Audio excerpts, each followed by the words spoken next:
Eng xavflisi loyiha o'g'irlangani emas. Eng xavflisi Sodiq Turgunovich nihoyat o'ziga qarshi chiqqan odam oddiy raqib emasligini his qila boshlagani bo'ldi. Chunki bu safar gap pulda emas, obro'da emas, qurilishda ham emas. Bu safar gap uning hukmronligiga birinchi marta ko'z tikilganida va aynan shu lahzadan boshlab qismning butun havosi o'zgardi.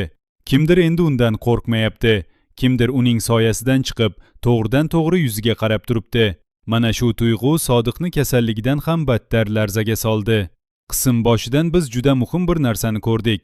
Bu dunyoda eng sovuq yuradigan odamlar ham ich-ichidan vahimada yashaydi. Sodiqning mo'jiza loyihasi boshqa qo'llarda reklama qilinayotganini ko'rgan o'ndagi holati oddiy jahldor bo'yning reaksiyasi emas edi. U yerda g'urur qaqshadi, egalik hissi ezildi. Eng muhimi esa nazorat qo'ldan chiqayotganini sezdi. Uning qo'li titrab, yuzi qizarib ketdi.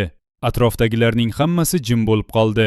Chunki hech kim bunday Sodiqni hech qachon ko'rmagan edi. U birdan hammani ayblashga tushdi. Hammani sust, ahmoq, befoyda deb ko'rdi. Nima qilib kelibsizlar? Hammangiz ishdan bo'shaysizlar, deb baqirganida uning ovozi butun ofisni larzaga soldi. Lekin aslida u boshqalardan emas, o'zining kech qolganidan g'azabda edi. Bir paytlar qo'lidagi eng kuchli qurol bo'lgan Afzalni yo'qotgani, hozir esa aynan o'sha odamning izlari bu yangi o'yinda ko'rina boshlagani Sodiq uchun haqiqiy zarba bo'ldi. U ich-ichidan bu qanday bo'lishi mumkin deb o'yladi. Bu ishni faqat Afzal qila olardi. Faqat u mening qadamlarimni oldindan biladi. Shu fikr uning miyasiga ilon bo'lib o'rmaladi va bir zumda butun vujudi sovuq terga botdi. Bu qismda eng qiziq qatlamlardan biri shuki, Sodiqning atrofidagi ayollar uni ikki xil ko'rmoqda. Biri uni hali ham boy, himoyachi, suyanchiq deb ko'rishni xohlaydi. Boshqasi esa uning ichidagi yirtqichni allaqachon tanib bo'lgan. Nazokatning yonida Sodiq o'zini yumshoq, hatto romantik tutishga urinadi. U kasalxonadagi holatidan chiqib, o'zini yana erkak, yana hokim, yana sevimli qilib ko'rsatmoqchi bo'ladi. Bir kuni kechki ovqat paytida u Nazokatning qo'lidan ushlab, "Sen menga eng yaqin odamsan, bilasanmi? Sendan boshqa hech kim meni tushunmaydi", dedi. Uning ko'zlarida yumshoqlik bor edi, lekin Nazokat bu yumshoqlikning tagida qanday bo'ronlar yashirinayotganini juda yaxshi bilardi. Lekin shu sahnalarning o'zida ham juda nozik bir chiziq bor. Nazokat uning fe'lini maqtab, erkalatib, bir vaqtning o'zida boshqarib turadi. U Sodiqni tinchlantirayotgandek ko'rinadi. Aslida esa unga qaysi joydan ta'sir qilishni juda yaxshi biladi. "Sodiqjon, sen juda kuchli odamsan, lekin hamma narsani o'zing ko'tarib ketma", dedi u mayin ovozda. "Qo'lingda ishni bitiradigan odamlar bo'lsa, nima uchun o'zing azob chekasan?" Ayniqsa Afzal haqida eslatgan lahzasi bejiz emas. U gapni shunchaki tashlamadi. "Afzal qayerda qoldi? Bir paytlar u senga juda sodiq edi-ku", dedi u go'yo tasodifan. U Sodiqning eng og'riqli nuqtasini bosdi. "Senga sodiq, ishining ustasi odam endi yoningda yo'q." Shu so'zlar Sodiqning yuziga aynan qamchi bilan urgandek ta'sir qildi. U bir zum jim bo'lib qoldi. Keyin og'ir nafas oldi. Bu nafaqat Afzalga yo'l ochuvchi ishora. Bu Sodiqning ruhiy muvozanatini buzadigan juda aniq zarba edi. Yana bir kuchli qatlam, boylik va nafs atrofida aylangan ayollar o'yini. Qism davomida biz ko'rdikki, ayrimlar pulni yashirincha yechib olyapti. Ayrimlar esa chet eldan uy qidiryapti. Yana ayrimlar erkaklarni sevgi bilan emas, ehtiyoj bilan boshqarishni odat qilgan. Bir kuni kechasi uy hamma uxlab yotgan paytda bir ayol sekin yotoqdan turdi, telefonini oldi va chet el agentligiga xabar yozdi. "Men tez orada siz bilan bog'lanaman. Menga imkon qadar tezroq uy toping." Uning qo'li biroz titrar edi, lekin ko'zlarida qat'iyat bor edi. U o'ziga o'zi, "Endi yetar. Men ham bir kun kelib qutulishim kerak", deb pichirladi. Bu yerda yozuvchilar juda achchiq haqiqatni ochdi. Kimdir Sodiqdan qo'rqadi, kimdir uni sog'inadi, kimdir esa undan foydalanmoqda va ularning har biri o'zicha haq deb o'ylaydi. Yana bir ayol esa bank hisobiga kirib, sekin-sekin pul o'tkazmalarini amalga oshirdi. U har safar ozgina miqdorda olardi.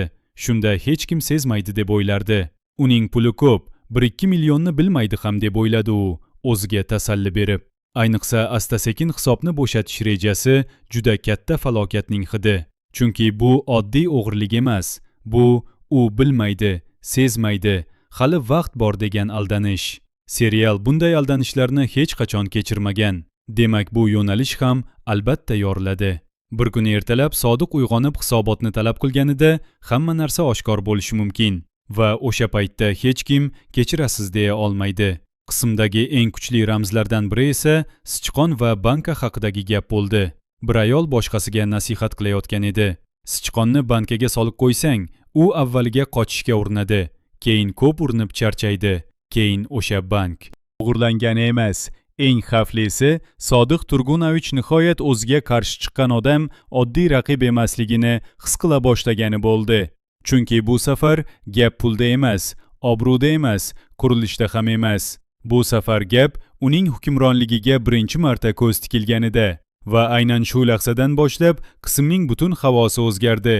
Kimdir endi undan qo'rqmayapti, kimdir uning soyasidan chiqib, to'g'ridan-to'g'ri yuziga qarab turibdi. Mana shu tuyg'u Sodiqni kasalligidan ham battar larzaga soldi. Qism boshidan biz juda muhim bir narsani ko'rdik. Bu dunyoda eng sovuq yuradigan odamlar ham ich-ichidan vahimada yashaydi. Sodiqning mo'jiza loyihasi boshqa qo'llarda reklama qilinayotganini ko'rgan undagi holati oddiy jahldor bo'yning reaksiyasi emas edi. U yerda g'urur qaqshadi, egalik hissi ezildi. Eng muhimi esa nazorat qo'ldan chiqayotganini sezdi. Uning qo'li titrab, yuzi qizarib ketdi. Atrofdagilarning hammasi jim bo'lib qoldi, chunki hech kim bunday Sodiqni hech qachon ko'rmagan edi. U birdan hammani ayblashga tushdi. Hammani sust, ahmoq, befoyda deb ko'rdi. "Nima qilib kelibsizlar? Hammangiz ishdan bo'shaysizlar", deb baqirganida uning ovozi butun ofisni larzaga soldi. Lekin aslida u boshqalardan emas, o'zining kech qolganidan g'azabda edi. Bir paytlar qo'lidagi eng kuchli qurol bo'lgan afzalni yo'qotgani, hozir esa aynan o'sha odamning izlari bu yangi o'yinda ko'rina boshlagani Sodiq uchun haqiqiy zarba bo'ldi. U ich-ichidan bu qanday bo'lishi mumkin deb o'yladi. Bu ishni faqat afzal qila olardi. Faqat u mening qadamlarimni oldindan biladi. Shu fikr uning miyasiga ilon bo'lib o'rmaladi va bir zumda butun vujudi sovuq terga botdi. Bu qismda eng qiziq qatlamlardan biri shuki, Sodiqning atrofidagi ayollar uni ikki xil ko'rmoqda. Biri uni hali ham boy, himoyachi, suyanchiq deb ko'rishni xohlaydi. Boshqasi esa uning ichidagi yirtqichni allaqachon tanib bo'lgan. Nazokatning yonida Sodiq o'zini yumshoq, hatto romantik tutishga urinadi. U kasalxonadagi holatidan chiqib, o'zini yana erkak, yana hokim, yana sevimli qilib ko'rsatmoqchi bo'ladi. Bir kuni kechki ovqat paytida u Nazokatning qo'lidan ushlab, "Sen menga eng yaqin odamsan, bilasanmi? Sendan boshqa hech kim meni tushunmaydi", dedi. Uning ko'zlarida yumshoqlik bor edi, lekin Nazokat bu yumshoqlikning tagida qanday bo'ronlar yashirinayotganini juda yaxshi bilardi. Lekin shu sahnalarning o'zida ham juda nozik bir chiziq bor. Nazokat uning fe'lini maqtab, erkalatib, bir vaqtning o'zida boshqarib turadi.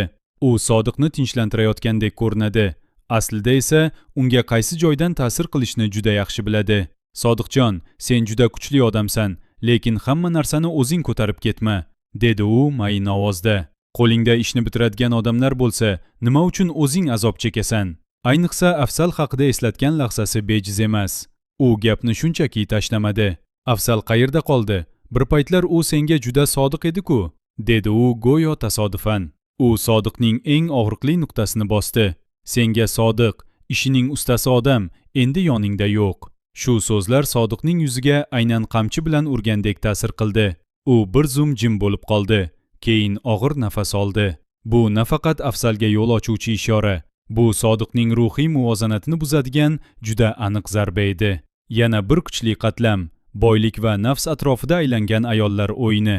Qism davomida biz ko'rdikki, ayrimlar pulni yashirincha yechib olyapti, ayrimlar esa chet eldan uy qidiryapti. Yana ayrimlar erkaklarni sevgi bilan emas, ehtiyoj bilan boshqarishni odat qilgan. Bir kuni kechasi uy hamma uxlab yotgan paytda bir ayol sekin yotoqdan turdi, telefonini oldi va chet el agentligiga xabar yozdi. "Men tez orada siz bilan bog'lanaman. Menga imkon qadar tezroq uy toping." Uning qo'li biroz titrar edi, lekin ko'zlarida qat'iyat bor edi. U o'ziga o'zi, "Endi yetar. Men ham bir kun kelib qutulishim kerak", deb pichirladi. Bu yerda yozuvchilar juda achchiq haqiqatni ochdi. Kimdir Sodiqdan qo'rqadi, kimdir uni sog'inadi, kimdir esa undan foydalanmoqda va ularning har biri o'zicha haq deb o'ylaydi. Yana bir ayol esa bank hisobiga kirib, sekin-sekin pul o'tkazmalarini amalga oshirdi. U har safar ozgina miqdorda olardi. Shunda hech kim sezmaydi deb o'ylardi. Uning puli ko'p, 1-2 millionni bilmaydi ham deb o'yladi u, o'ziga tasalli berib. Ayniqsa asta-sekin hisobni bo'shatish rejasi juda katta falokatning hidi. Chunki bu oddiy o'g'irlik emas. Bu u bilmaydi, sezmaydi, hali vaqt bor degan aldanish. Serial bunday aldanishlarni hech qachon kechirmagan. Demak, bu yo'nalish ham albatta yoriladi. Bir kuni ertalab Sodiq uyg'onib hisobotni talab qilganida hamma narsa oshkor bo'lishi mumkin va o'sha paytda hech kim kechirasiz deya olmaydi. Qismdagi eng kuchli ramzlardan biri esa sichqon va banka haqidagi gap bo'ldi. Bir ayol boshqasiga nasihat qilayotgan edi.